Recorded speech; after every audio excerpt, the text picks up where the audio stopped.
Michael. Michael. Michael.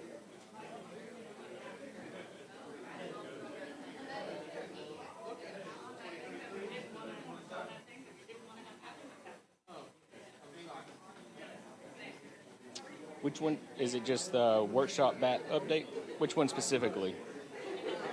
Utility environmental program. So start with that one. Do I need to go ahead and open up both of them? It wouldn't hurt. Okay. So we can just roll.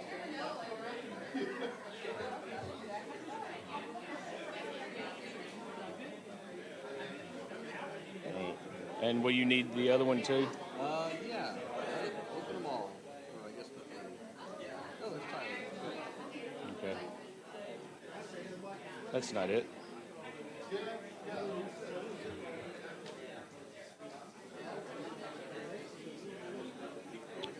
That one too? I'm not sure what that is.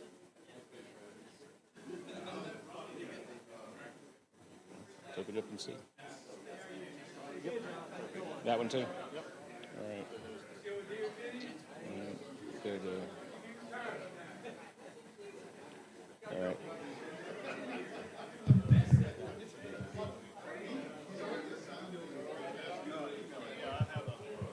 Do what?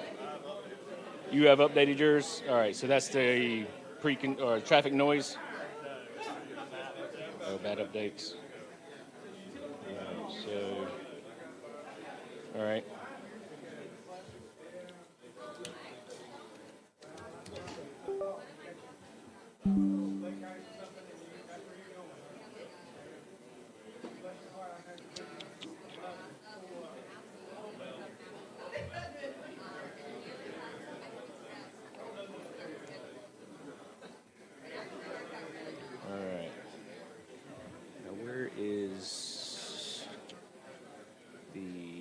So there's that one. Where'd my... There it is. All right. Where's presentation? All right, it's 8:30. Hello, hello. All right, it's 8:30, so... All right, welcome to room 7 to environmental updates, Murphy to Manteo. I will turn it over to Michael Turkey and, sorry, Tyler. I'm sorry. They changed it on me. My bad. And,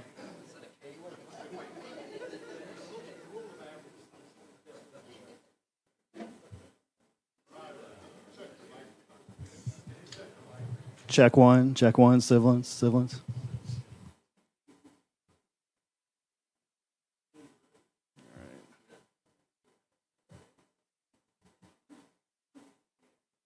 Is it?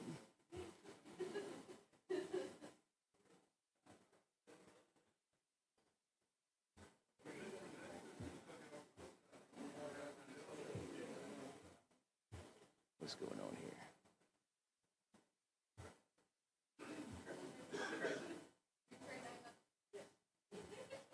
I think it's on 2 screens here.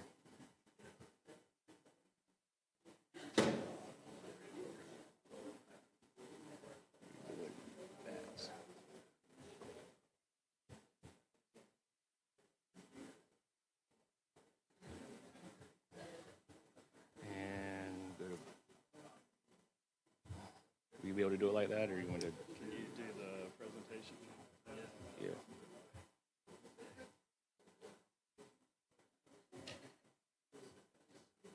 That's not. You want me to switch it to where it's the same thing on both screens? Yeah,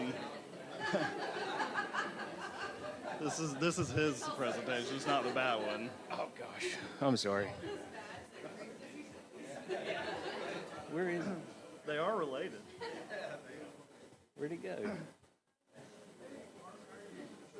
Workshop bat. Is it just the wrong one? Where'd it go?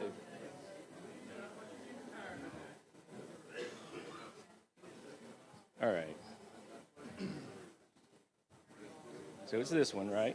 Yeah. All right.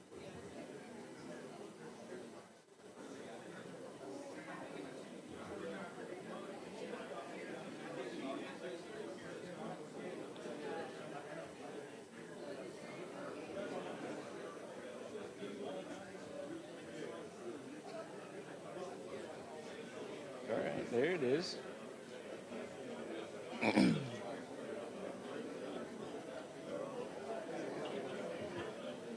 There. Okay, but it's not giving me the notes over here. It's not giving me the note page. See, it's not splitting the screen. All right. I'm not sure what's going on here. But usually, if you hit the little presentation icon, Let me do this. Display settings.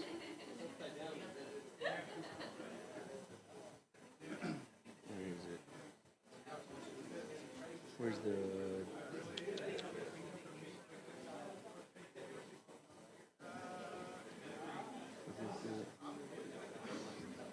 There.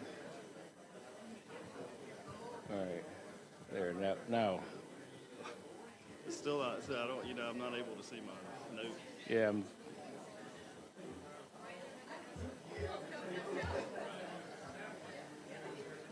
Okay.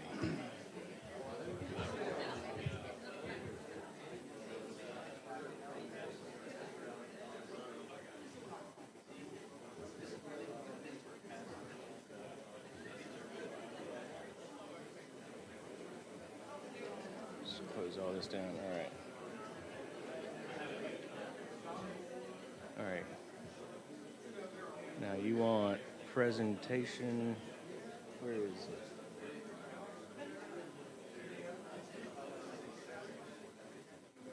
I'm not exactly sure which one you're looking for. It's usually that one right there. That one? Yeah. I think that did it. Yep. All right. Awesome.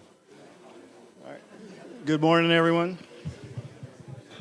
Hopefully you're all primed and ready to learn about bats now.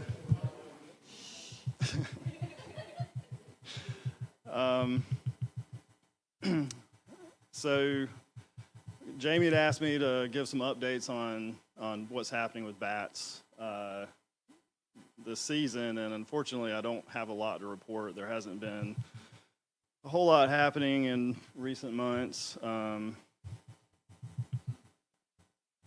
As many of you know, the tricolor bat was proposed to be listed 2 years ago, so September of 2022.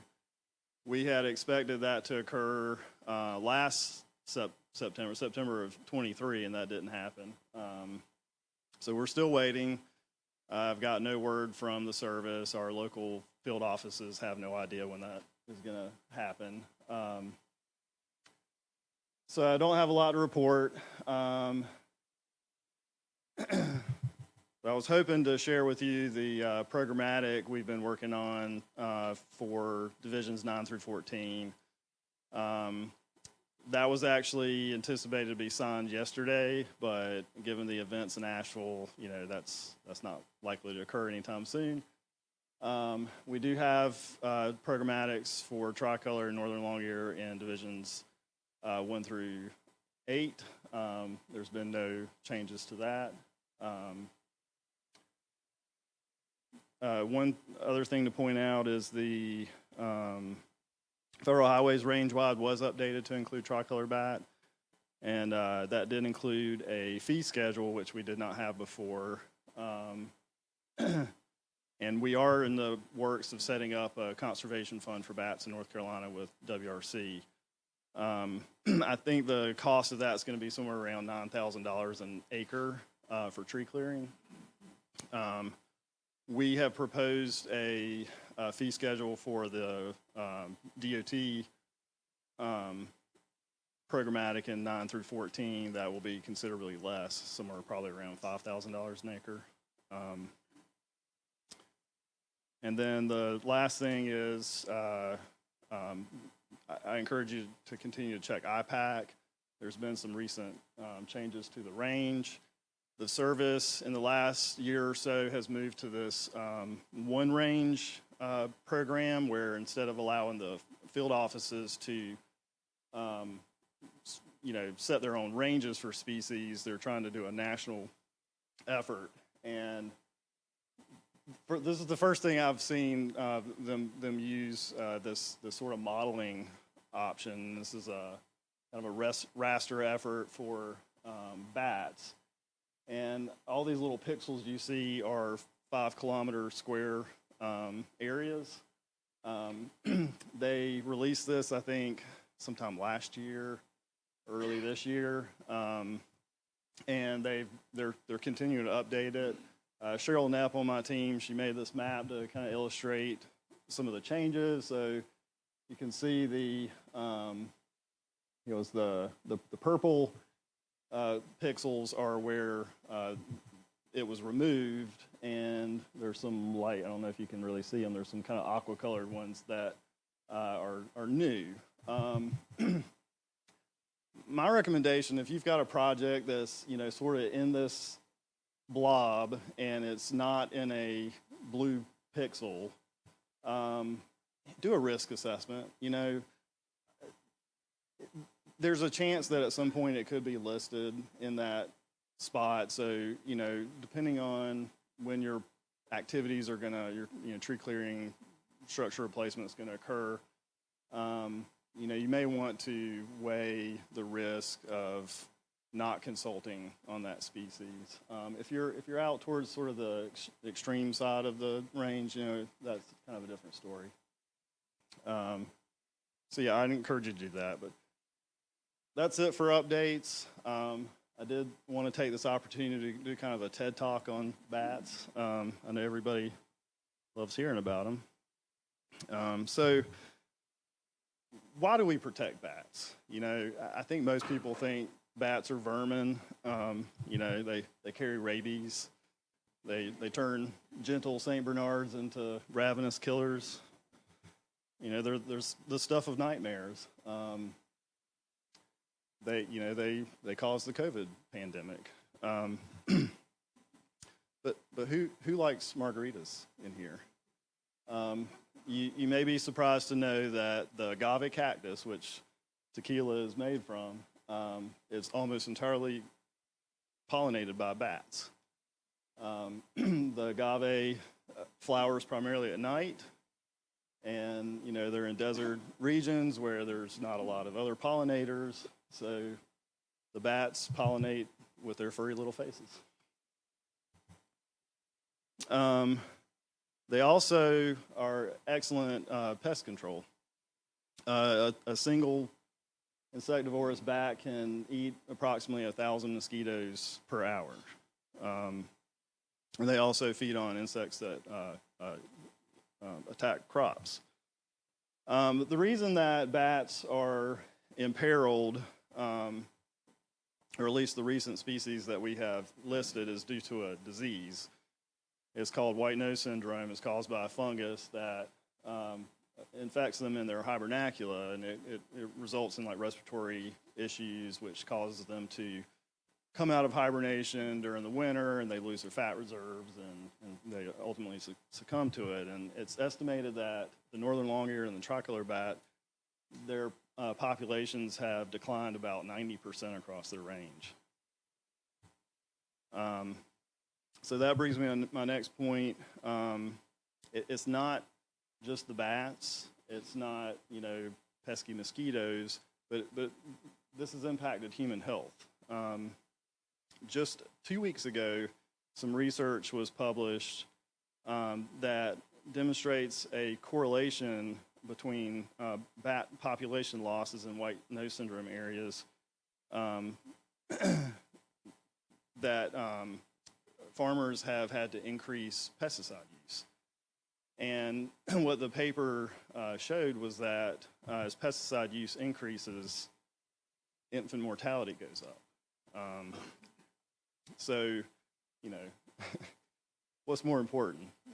You know, and it's significant. I think it's something around, I think for every 1% increase in pesticide use, the infant mortality rate goes up about 0.25%.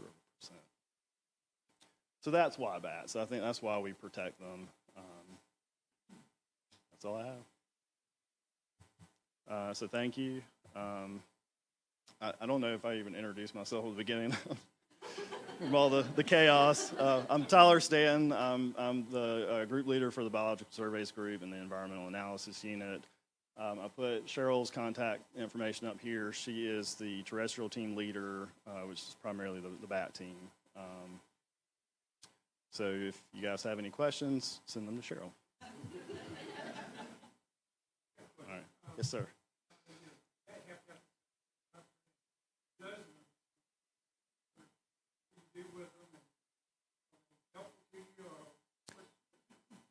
Absolutely, they're very helpful. They actually, that was a component of the programmatics we have out of the Raleigh office, which was to do, you know, it's data collection, so it gives us, you know, an idea of where the bats are, what types of structures they're using. Cheryl's actually getting ready to submit a paper for publication where we've done this massive study across the state of looking at what types of structures, what sizes, what materials the bats prefer. You know, in addition to that, bridges as well. So I think North Carolina probably has a larger data set than any other state when it comes to transportation structures and bat use. So yes, they are very helpful and we appreciate them. Anybody else, sir?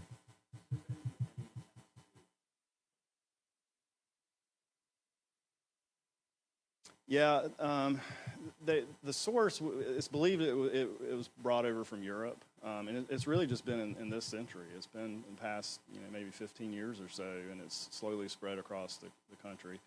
It does only like the PD, the fungus. It only likes kind of cool, damp environments, so that's why it's prevalent inside caves. We don't really see it under bridges and other types of hibernacula that bats use. There is some good news.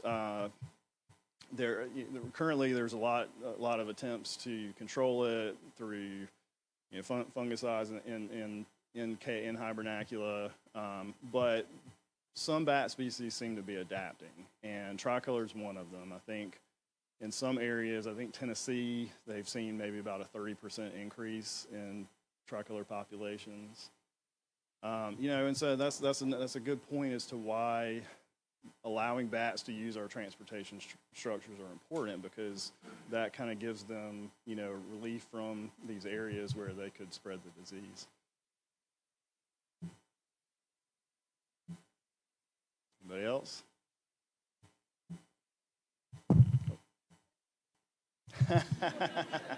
My favorite bat. Wow. I don't think I have ever really thought about that.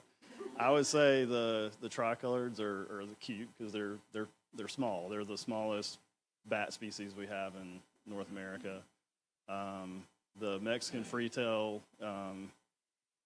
Melissa on my team, she likes to say they look like Klingons from Star Trek. So they're kind of cute if you like that. All right. Well,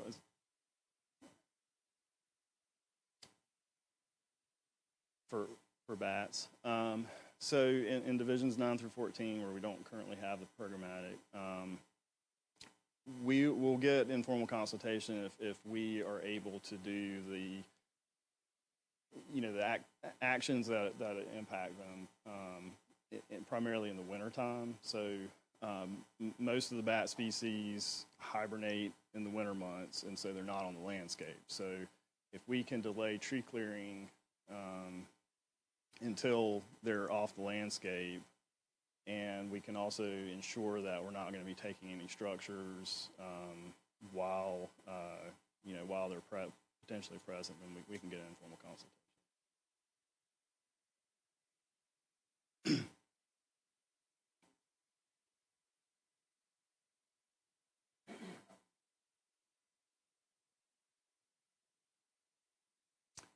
Yes, we've experimented with that actually. There's a company out west that builds these roof panel structures, and as part of our conservation measures for the I-2513 project, we deployed, I think, 5 of those on bridges. Not on any bridges. They were actually bridges that were not known to have bats present because we wanted to see if they would use them, and we didn't want to. The Wildlife Resources Commission didn't want us to impact bridges that were already being used by bats. So,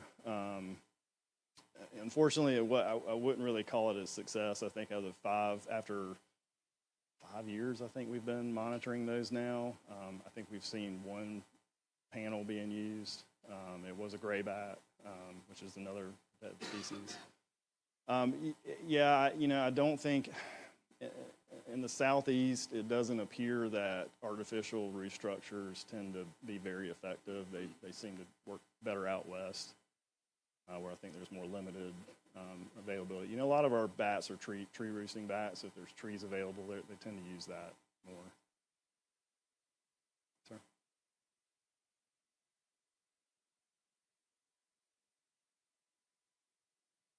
Section 7 does not apply unless there is a federal nexus. Yeah. So if there is a chance that there's going to be bats, I would recommend trying to federalize that project by doing a CE on it. If we did end up having a take on bats, it's much more challenging to deal with Section 9 and 10 than it is under Section 7.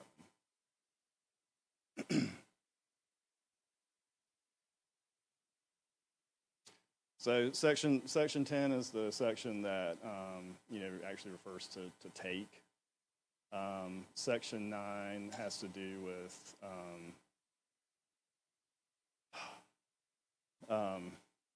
it's primarily dealing with habitat conservation. I'm probably getting this completely wrong. It's been a while since I've actually looked at it, but yeah, those are the sections that apply to non-federal actions.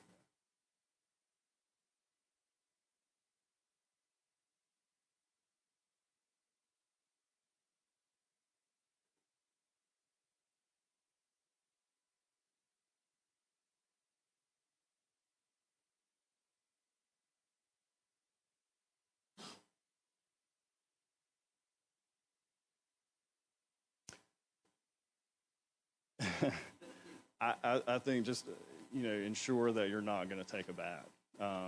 That's really what it comes down to. If there's no take, then there's no paperwork, anything associated with that. So if the trick is just to make absolute certain that there's not going to be a take.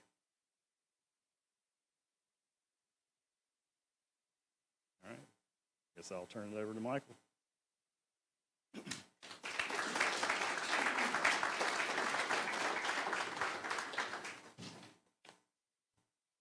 All right, completely changing gears.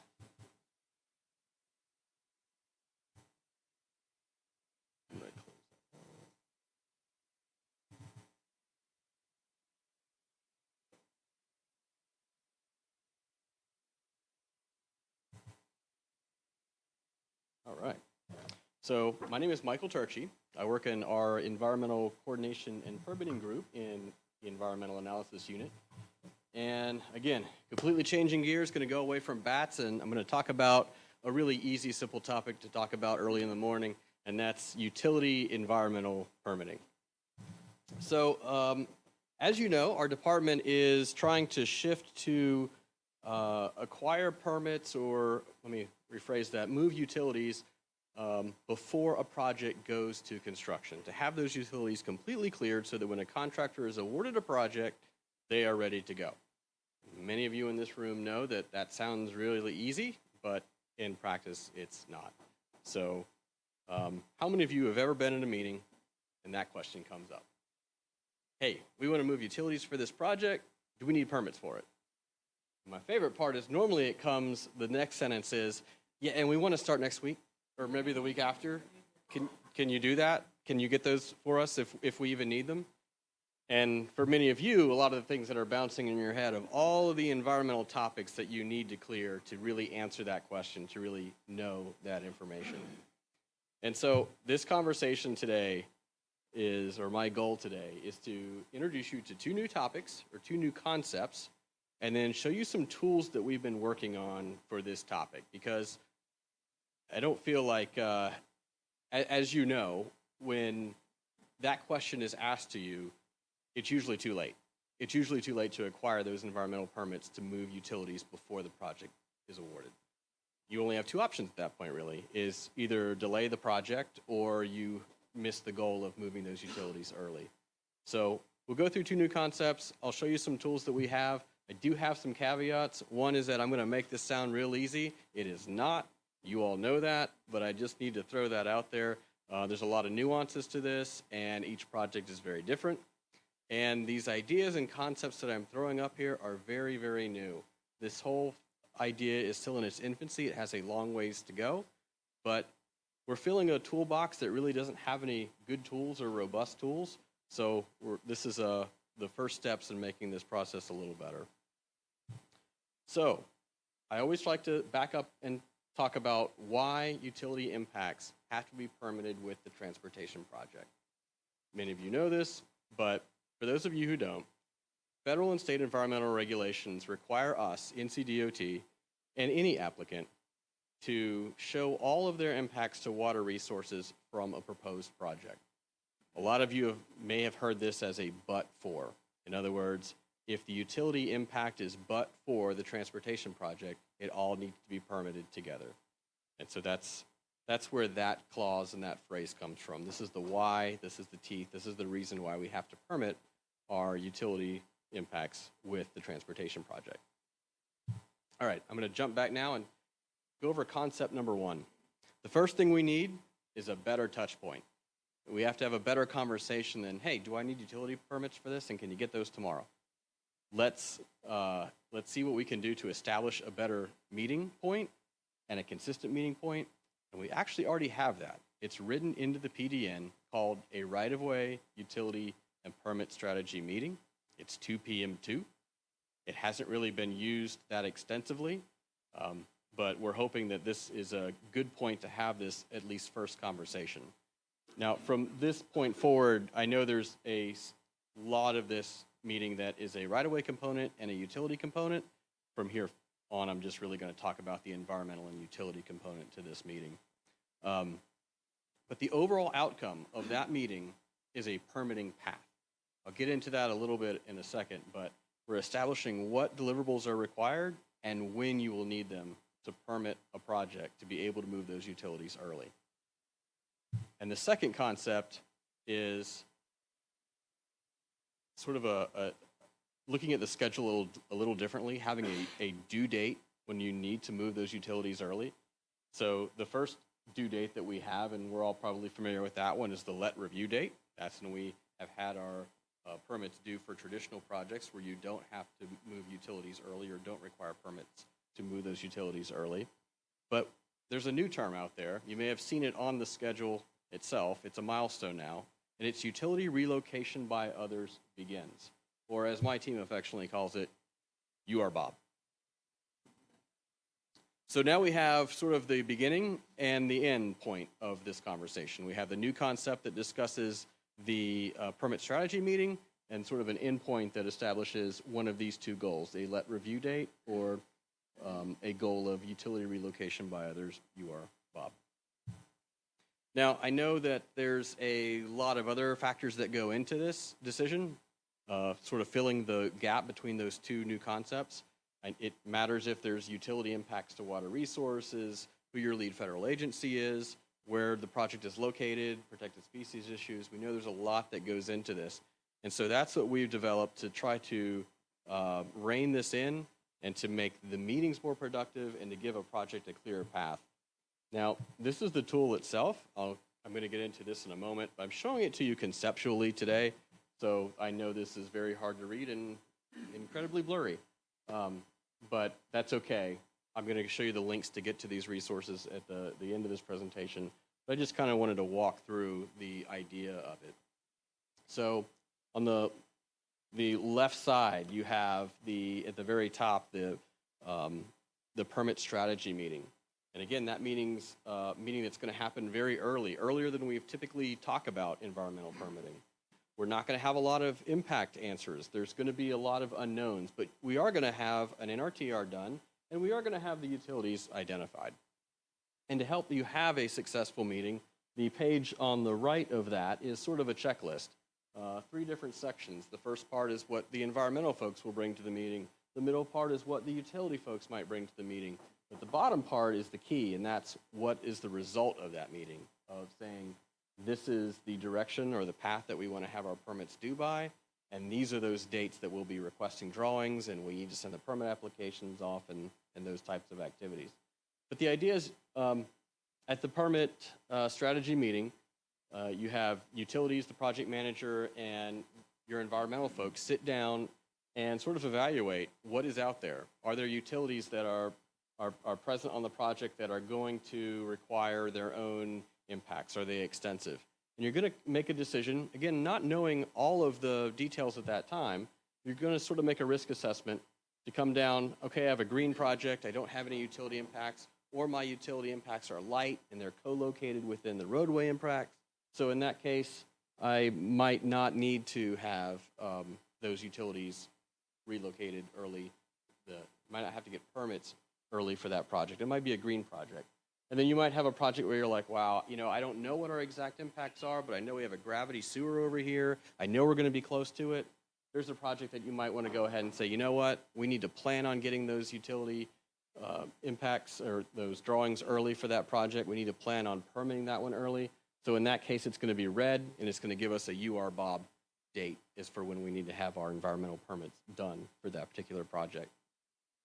Now, I know this is a complicated topic because part of the other issue here is determining when you actually need permit drawings or when you actually need utility permit drawings.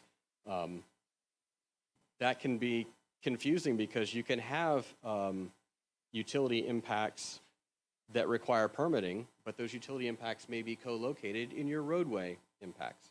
And so therefore you may not actually need a separate set of drawings, but you still need to apply for that permit early because the first entity that's going to put a shovel in the ground is your utility company. So this is some guidance to help determine, do I need actual utility drawings for that project? And it takes into account everything like, are you in a coastal area? Are your impacts co-located? Can you directional bore? So it's sort of a guide to help make that determination. And then this is just some information that has a little bit about the guide, the but for it, the terminology, and a couple QR codes to the latest document.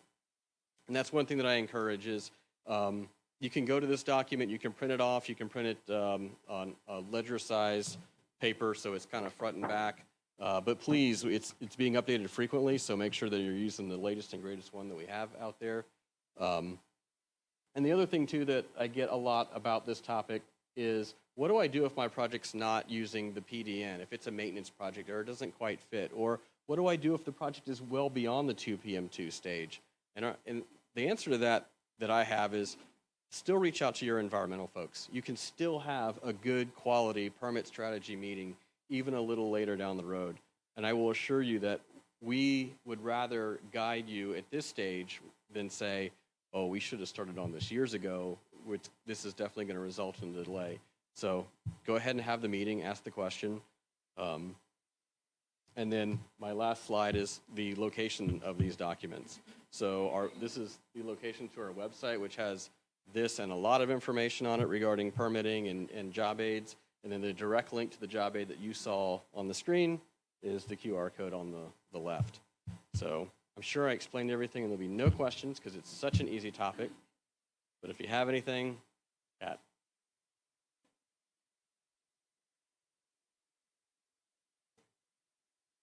It is external. Yep, it's on our ECAP website. Yep. Tear it apart. Send me some comments. All right.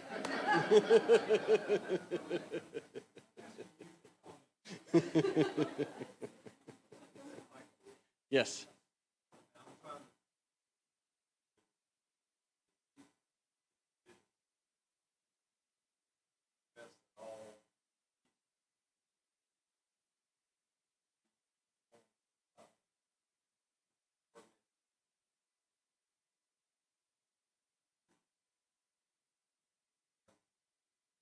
That is great. CFI used to be our permit strategy meeting. It was what we were shooting for, to have that good understanding and good conversation of what the impacts are going to be. Right, right. We needed a point that was a little earlier than that, because CFIs don't seem to occur at the same point that they used to occur consistently.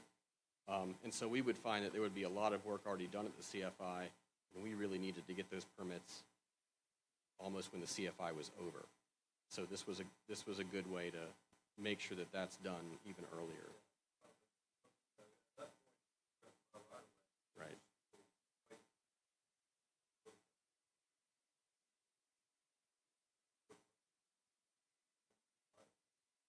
Right.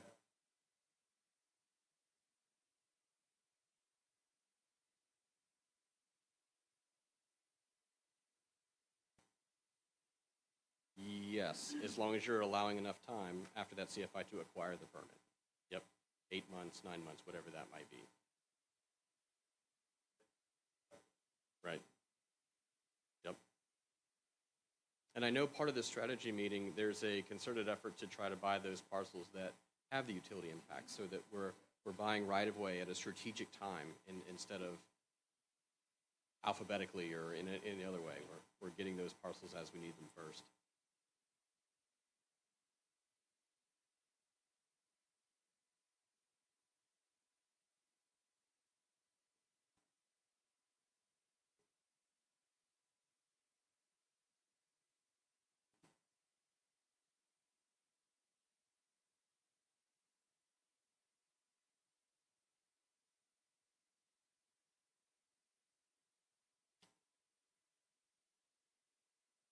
Yes, and the nice thing about this meeting is, at least if we do need to make that, it's not as late as it used to be. It's a little better than it was. But we are, I think, getting a little better to understand, like, if there's a transmission tower, if there's a serious gas line, we recognize that's not going to fall in our traditional bubble that we look at, and we probably need to consider going a little farther out in those areas.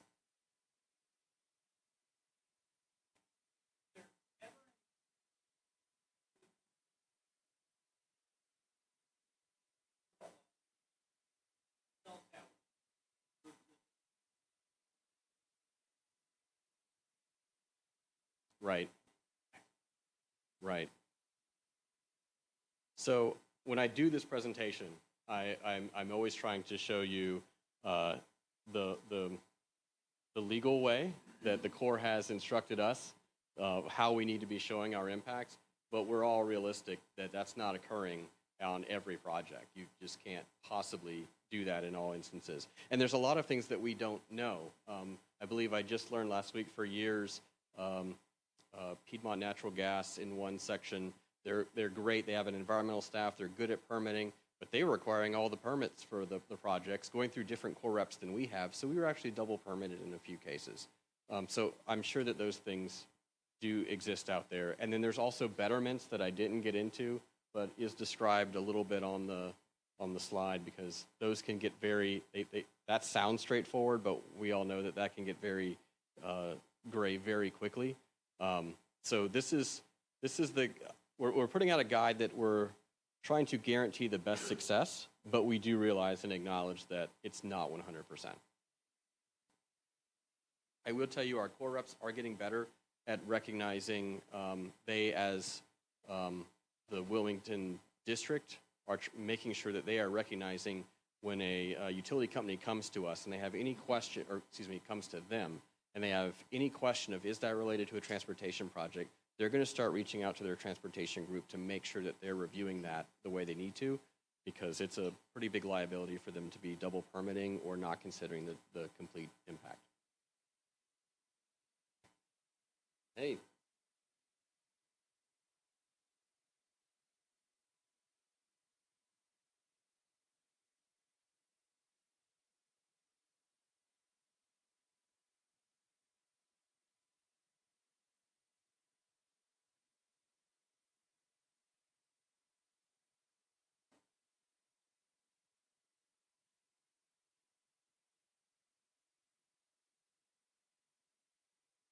Right. So Not at this time. These are two big monsters that at some point do need to come together and be together in one job aid or some type of document, definitely. But I think we need to wrangle them separately, and then we'll get them together at some point. But you are correct. That is the erosion and sedimentation control element of this topic is a talk unto itself.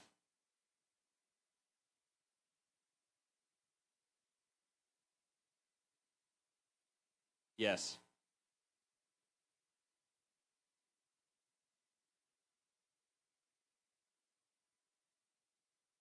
Right. Right.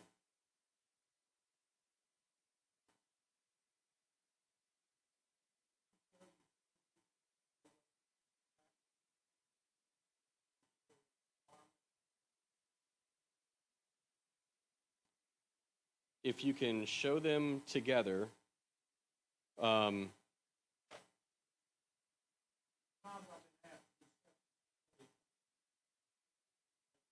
right.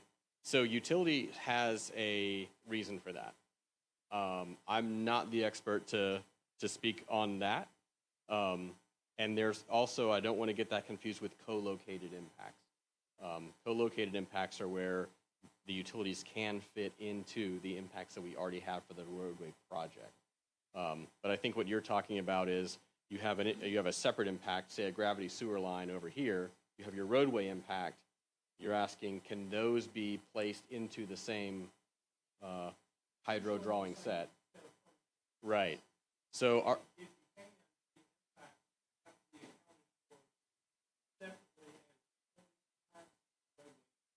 yeah, so the second part of that question is it is helpful if they're separate because in our permit application, we're going to explain that.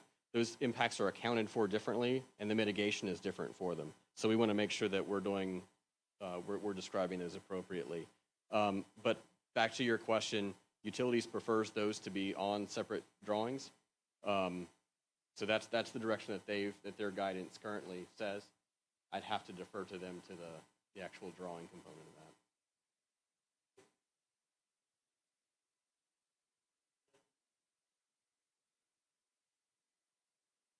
Yeah.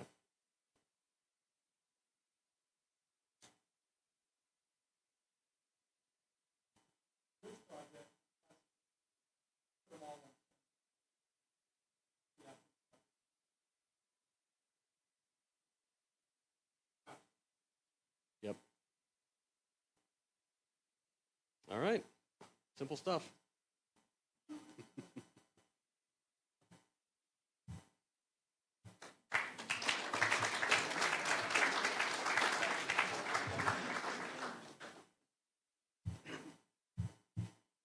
Nope.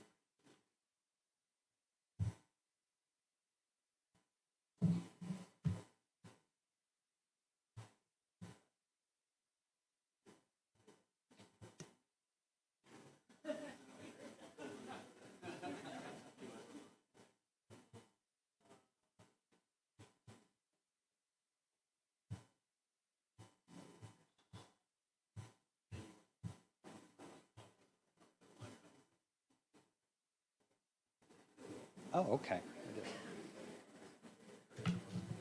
Okay, let's get started. I'm Tracy Roberts with the Traffic Noise and Air Quality Group. I was supposed to have 20 minutes to go through traffic noise, and now I've got less than half of that because Tyler said he only needed 5 minutes. So anyway, we'll get through it. I think if you all hang with me, you'll find out that this topic's far more interesting than the previous two. I'm probably gonna run over some, but we'll get through it. I'll try to be quick, but not too quick. Okay, traffic noise. We're going to talk about the types of studies that we do for traffic noise. When we do them, the criteria that we use in deciding where noise walls are built, what the implications are when you switch environmental document types, primarily when you go from an MCDC to a CE, which is commonly done now, what that can mean for your noise study, and when design noise reports are done. So what we do in the traffic noise group is we approve all traffic noise studies that are done for NCDOT projects. I have to put my or one of my staff's signatures on every one of them. Those are supposed to be done in their entirety prior to the environmental document being approved. And we oversee the decisions that are made on where noise walls are built. And then we have a much more minor role in air quality studies. We don't do that many of those, but every now and then we have one due to particular circumstances that are unique to a project. These are really the rules that we have to follow. You've got federal regulations and then the NCDOT's noise policy that we have to abide by, which is approved by Federal Highway and also approved by the Board of Transportation, usually on a 5-year cycle. So there's 2 types of noise studies. We do a traffic noise report, which is based on preliminary design that is done during the environmental document phase, whether it's SEPA or NEPA. That's where we identify what the impacts are, traffic noise impacts, and where noise walls are likely. Those are not final decisions. It's just where noise walls could go. And then once we transition into final design, we prepare something called a design noise report, which is based on final design, and that's where we're actually making decisions on where noise walls are built. So traffic noise report during the environmental document, preliminary design, and then final design, we shift over to a design noise report. When do you have to prepare a noise study? It's really more based on what the project is, a type 1 project. There's type 1, 2, and 3 projects. Type 1 projects are projects that require noise studies. Type 3 projects do not. Type 1 project is what you see here. If you're building a highway on a new location, you need a noise study. If you are substantially changing the alignment in the horizontal or the vertical, you'll need a noise study, and then the auxiliary lanes require noise studies if they meet this length requirement, and if you're adding additional through lanes.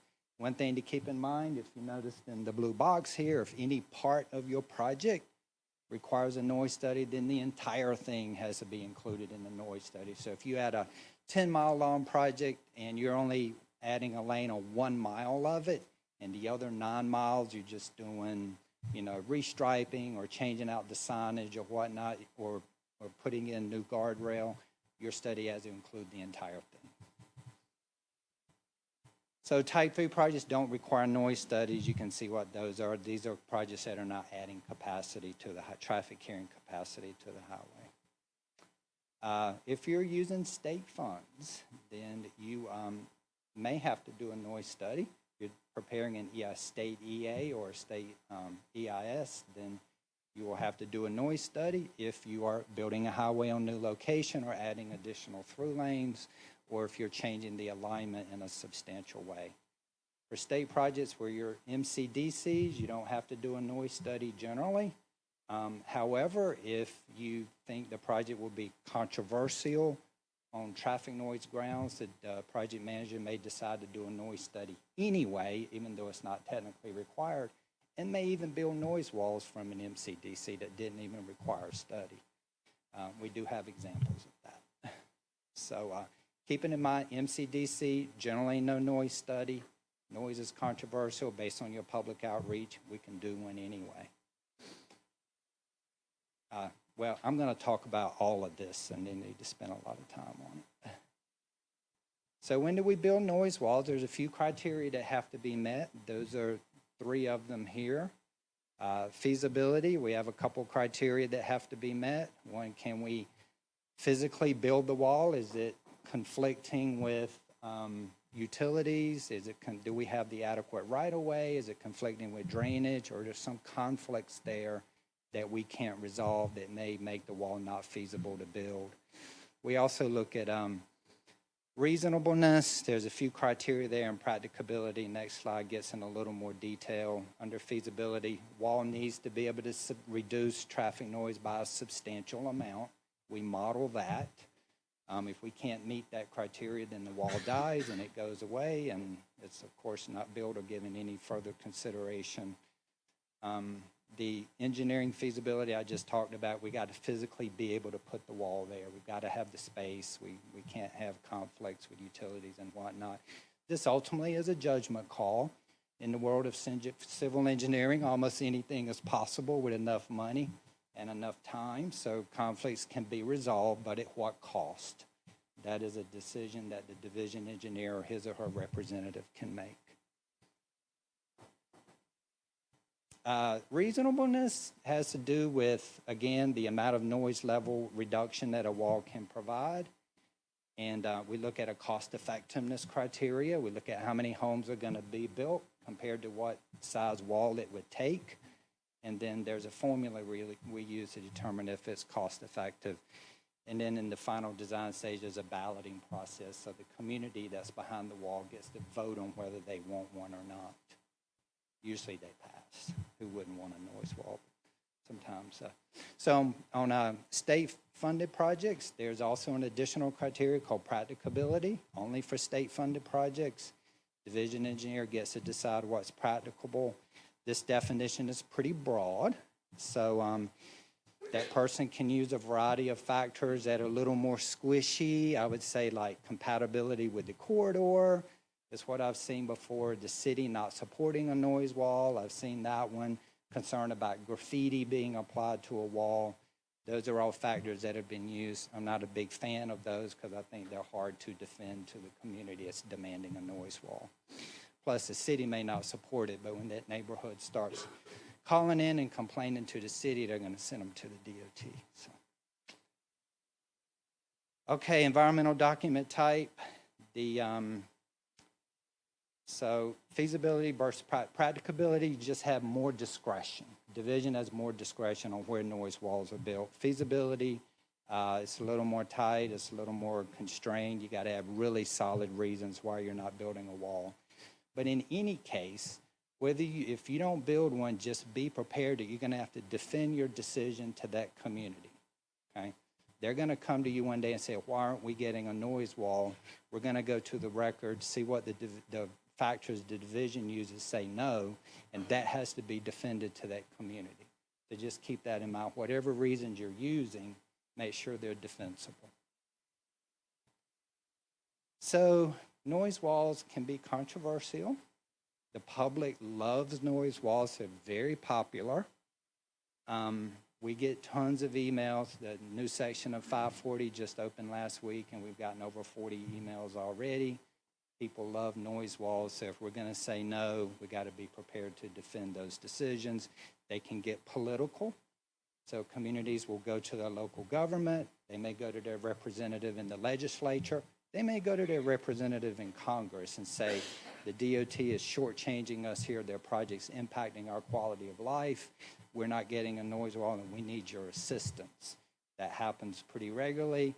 And the media can get involved. I had a situation where a gentleman sent an email complaining about noise, and he copied a reporter with WRAL on every email, hoping that this reporter would latch on to this story and put it on the news, and she never did, but that was the hope. And my predecessor, Missy Pear, had an interview with a news station down in Charlotte one afternoon, so the media can get involved as well. And I think all of this just goes to show that this noise walls are, they do substantially reduce noise levels. They don't eliminate them. People really want them, and if you're not giving them one, you're going to have to explain yourself, and hopefully you got really good reasons for not providing one. Funding implications. I think that if you're moving from an MCDC to a CE, think about what that means. You may have to now do a noise study and the cost and the time associated with that, and you may have to add a noise wall or two to your project. Think about that cost. I'm always happy to talk with you about it because I can probably give you some idea of how all those may work out. We have to do a study about how much it would cost, how long it would take, and what are the odds a noise wall might be an outcome. So feel free to just reach out and we can help. Data public knowledge, that's a line that's drawn in the sand that says up to that. The data public knowledge is the date that your environmental document is signed. So that's the date your CE is signed, the date your FONSI is signed, the date your ROD is signed, and in case of an MCDC, the date that is signed. So up to that date, neighborhoods are eligible for noise walls, and we will include them in the study. And if they meet all the criteria, we'll build them. But if they come after that date, they don't get any relief from us. We have no legal obligation to provide a noise wall. Data public knowledge, important concept. We're experiencing that on 540 now. Brand new developments came in. They came in after the record of decision was signed. They are not eligible for noise abatement. We have no way to fund a noise wall. They don't like it, but that is the answer. This is a hard and fast rule that's been around a long time. Again, if you're switching documents, then just reach out. We can talk about what that will mean for your project in terms of cost and time, potential for noise walls, because in some cases it may be pretty minimal, in other cases it could be pretty considerable. Design noise reports, they're just done in final design. That's where the rubber meets the road. That's where we're making decisions on where we're going to build noise walls. And then after that study is done, any noise walls that have passed all the criteria, we will go out to the balloting. We've got several balloting initiatives underway now. If the communities vote yes, they want them, then DOT will build them, and we make sure that they understand this won't cost them anything. Some folks think if they say yes to the noise wall, they're going to get a bill or their taxes are going to go up. That is not the case. The cost of these walls has to be funded out of the project. If you are in doubt, please do ask. Me or my staff are always available to help you think through these questions and what the possibilities are between different routes you might want to take. And this picture is a little bit dated. The pair still works with me, but she's in, she retired a few years ago and is in private consulting, but the other three are still in the group. So I'm happy to answer any questions you might have on traffic noise. Yes. Yeah. So federal high, I'm not sure I know either. It's kind of one of these, you know it when you see it. So federal highway says it when you're building a new highway on new location, you have to do a noise study. Well, we all know what a new location is, but what is a highway? The highway term is not defined in the context of the noise regulation. So sometimes it becomes a judgment call. And some of these little two-lane extensions that are on new location, is that a highway on new location? Somebody could argue yes, somebody could argue no. What we are working on is a screening tool now so that some of these highways on new location that we know we really shouldn't have to do a noise study on, we know there aren't going to be the impacts, we know we're not going to build noise walls, is there a way we can screen these out so we don't have to spend the time and the money on a full-blown study? We have, Federal Highway has a screening tool that I'm working on a procedure to get in place so we can start using it. We've got 2 pilot projects we're working on now. If that works out successfully, a lot of these projects that you could argue are not really highways on new location, we can run them through that screening tool, document the outcome there, and not have to do the noise study. But as much of noise is objective and quantifiable and it's modeled, a lot of subjectivity still goes into it, and things like that require judgment. And I tend to judge on the favor of the community and be conservative in those interpretations. So, thank you for the question. Yes. Yep. Bill, go ahead. Yeah.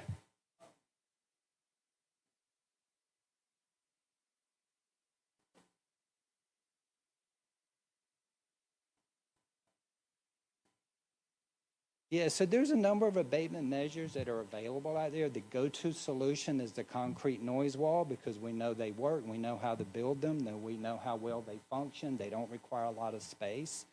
But you can use other things like earthen berms. Those are great at reducing traffic noise, but they take up a lot of space and you need a lot of dirt. So in a practical matter, they don't really work very often. Building insulation can be used, but there's only really one category of land uses that look at interior noise levels. We have not actually paid, not under the noise regulation, to mitigate noise inside of a structure. But that is an option in very limited circumstances. Usually our focus is on the outside. That's where our analysis is, on the outside of structures. not necessarily on the inside, except in very few circumstances. Yes. Okay. Yeah.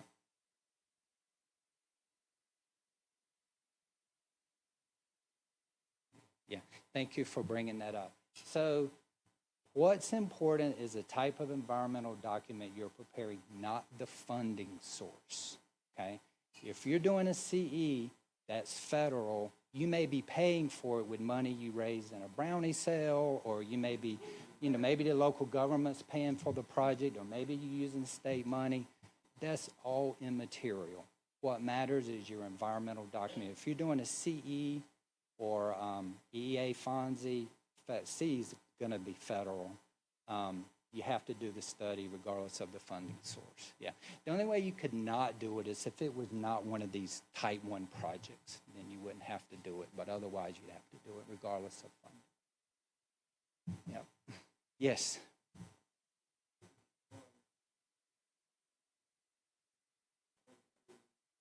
Yeah. Yeah. So it's going to tie back to this data public knowledge. We're looking at forecasted land use. If they actually have building permits approved, not approval of a site plan, not approval of a subdivision plan, not approval of a recorded plat, but an actual building permit that's issued before the environmental document is approved, then they can be considered for a noise wall.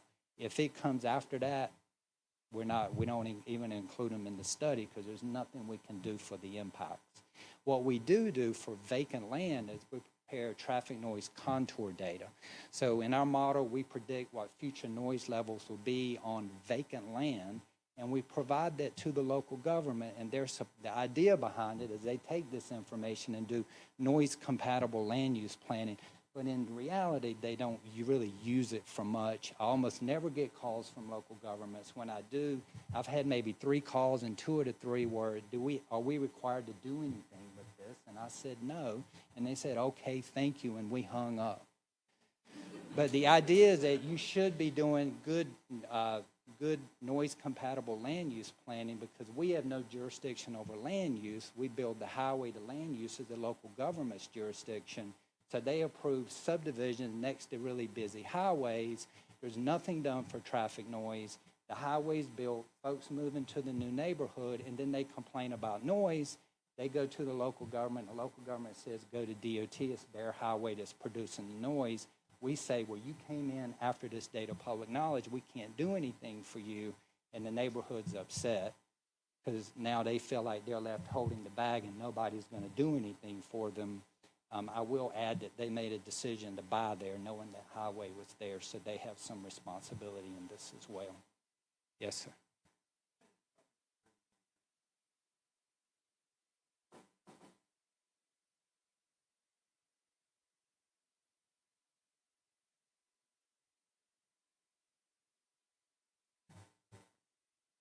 Yeah, we do look as part of our studies other modes of transportation, other sources of noise, because if you've got a highway and then there's a rail line next to it that's going to be so noisy that a noise wall wouldn't do any good, then that's something we would want to know about. If you got a project near a really busy airport, you can build all the noise walls you want, but when noise is coming down from above in a really busy airport, then you obviously can't do anything about that noise. But we do look at noise sources other than highway traffic, because you're right. I mean, if you've got another noise source not related to your project that's producing a lot of noise, that could negate any benefit of a noise wall. So, yeah, that's something that we do look at. Yes, see, I told you all mine was going to be a lot more interesting from the bats, and it's definitely a lot more interesting than the utility permit. So, but still important topics. So, yeah. So I'm here all day. You guys can stop and chat if you'd like. Shoot me an email or phone call. I love talking about traffic noise. So feel free to reach out. Thanks.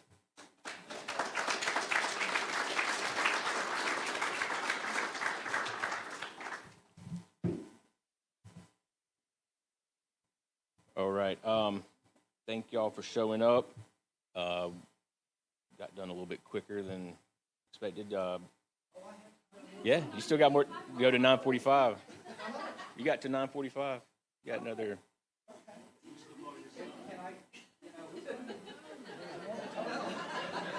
Go for it. Yeah.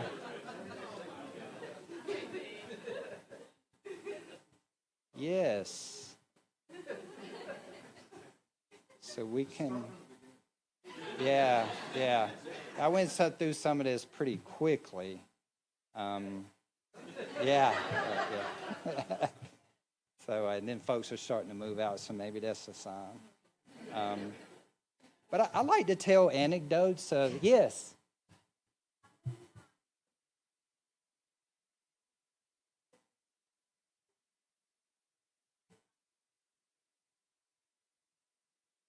It built the document what? Okay. Yeah. So with the passage of time, some of our environmental documents, they get some age on them. And so what can happen is, when we do a noise study, it's at a point in time. And then sometimes the environmental document comes after that. Well, not sometimes, it almost always comes after that. During that period between when we do our noise study and when you do your document, if you're in a fast growth corridor, there could have been new development that was permitted that would not have been included in your study. So when you're moving into final design and we start this design noise report, one thing we have to look at is, has there been new development? And if there has, you could be looking at adding even more noise walls to your project than you thought you were going to have to.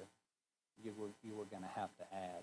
Also, with time, designs change, traffic forecasts get updated, and so we have to think about all of these things when we're starting into that final design process, looking at what changed in the design from what was used before. Have you got a new forecast? Usually, you almost always do. But the question is, how much did the forecast change? Is it material to the noise study or not? And then what is the new development that's happened? And a lot of our projects are naturally in high growth corridors. That's the reason for the project. And so we can have, a lot of, sometimes they can be pretty substantial, sometimes not much at all. Yeah. Yes, that would be a good strategy, because once you sign that document, that puts a hard stop in the sand that says, okay, if you choose to build there anyway, after the document is signed, then you're on your own. And neither the federal government nor the state government is responsible for building noise walls or providing noise abatement. So I could see value in that strategy, getting it signed and then settled. Uh-huh. Right. Yeah.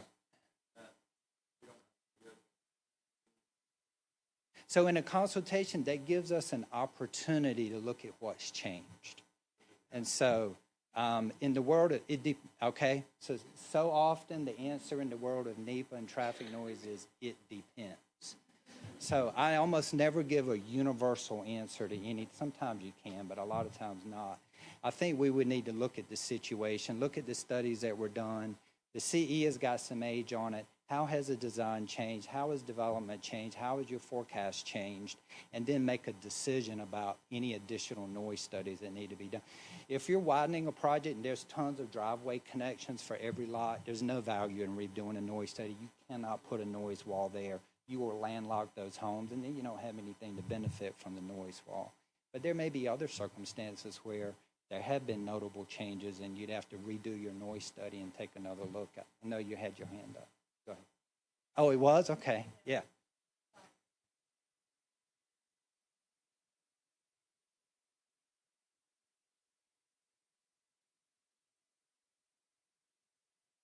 Yeah.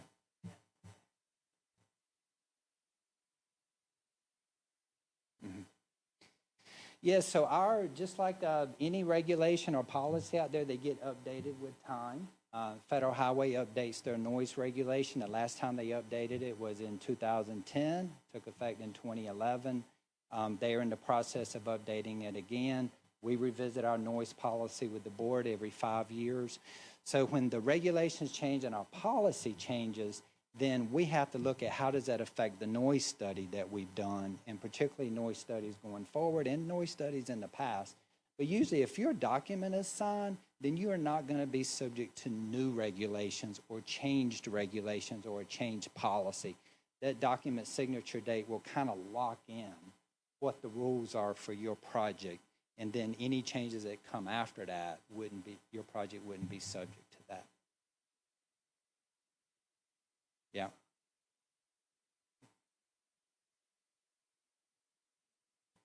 Yeah. Yeah, so that's right. That's an implication of letting a document be shelved without finishing it. Because when it's sitting there on the shelf, you didn't finish it, doesn't have a signature date on it, then things change, and if the rules change, then you have to revisit your noise study and bring it compliant with current requirements. And sometimes those changes can be negligible, and sometimes they can be significant. Yep.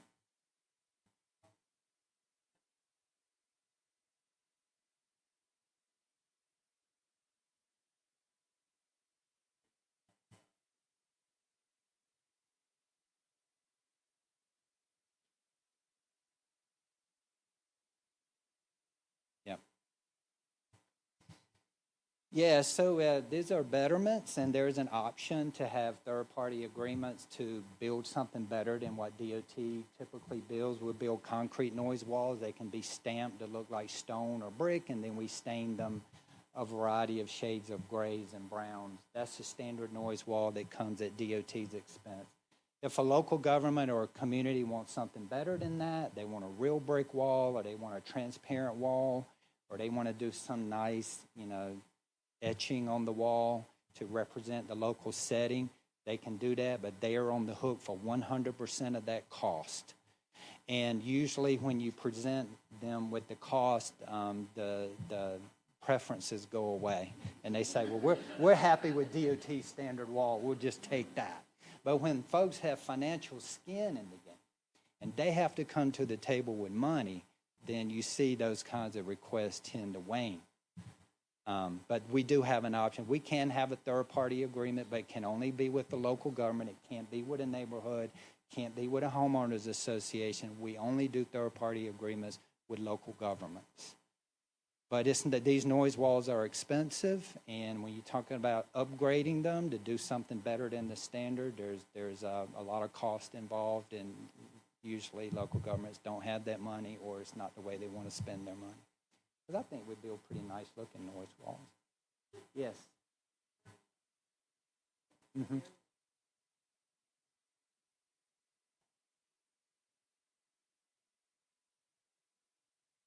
The regulation is just the date, so you have a CE date, and then you have a FONSI date for an EA, and then you have a ROD date for an EIS. It has a month, a day, and a year on it, and that's etched in stone. So if you've got a building permit before that date, we can include you in the study, and after that, we don't.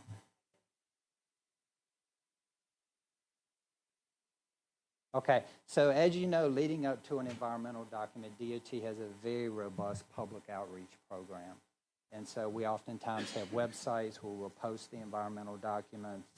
That information is available in the environmental document itself, the community meetings, the public meetings, letting them know we have a project, and we oftentimes will tell them, the type of environmental document and what the schedule is. They will need, I don't know that there's a really good way to put that out there, but they are always welcome to come to me or to the project team and say, hey, before you buy this house that's next to this busy interstate and you are sensitive to noise, ask us, is our neighborhood going to be included in a study? Are we eligible for noise abatement? Ask the questions before you make, for most of us, the biggest investment we'll ever make is in our home. And please ask the question ahead of time. A lot of it's out there on the web, but if it's not, come and talk to us.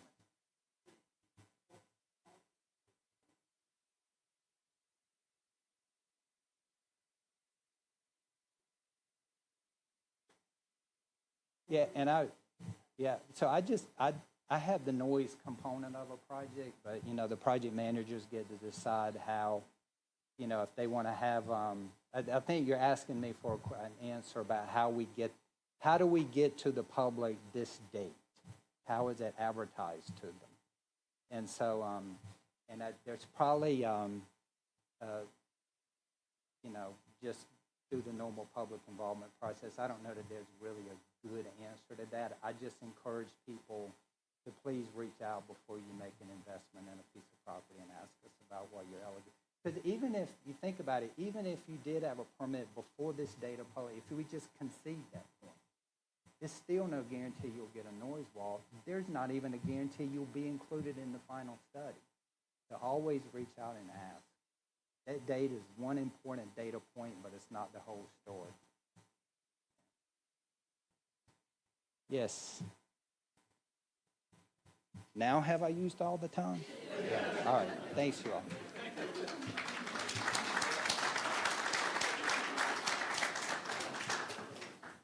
All right. If y'all are interested in PDHs, there's a QR code. Just scan it, and I will put one on the screen up here. Just scan it, fill out the information, and you will get your credit for it. Where